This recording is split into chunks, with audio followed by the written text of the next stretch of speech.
জোর করে বলবে এই মাথা মাথা হাঁটে কেন? তার তাড়াতাড়ি যাওয়া দরকার। সে বেশি জোরে হাঁটলে কি ট্রেন তাড়াতাড়ি চলবে, আগে পৌঁছাবে? কিন্তু সে চেষ্টা করে। তো আপনি যতই হুলস্থুল করেন, ইমামের আগে তো নামাজ শেষ করতে পারবেন না। সেই জন্য ইমামের আগে কোনো কাজ করা এটা ভুল।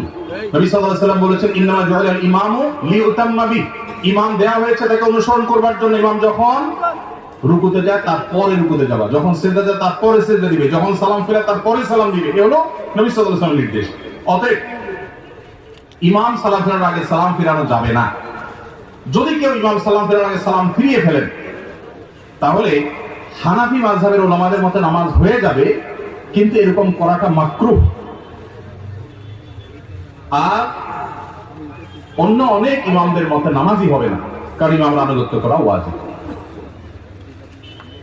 যেহেতু আমাদের এদেশে বেশিরভাগ মানুষই হানাফি ফিকহ ফলো করেন, হানাফি মাযহাব অনুযায়ী এটা মাকরুহ তাহরিমি, এটা করা উচিত না। কখনো যদি ভুলে হয়ে গেছে তাহলে সেটা মাকরুহ হবে না, সেটা মাফ। এটা অবশ্য সবার মতে, ভুলে হয়ে গেলে গুনাহ হবে না, নামাজ হয়ে যাবে ইনশাআল্লাহ। তাহলে হানাফিদের মতে নামাজ হয়ে যাবে, কিন্তু কাজটা অনুচিত। আর যদি একান্ত অসতর্কতা বশত হয়ে যায়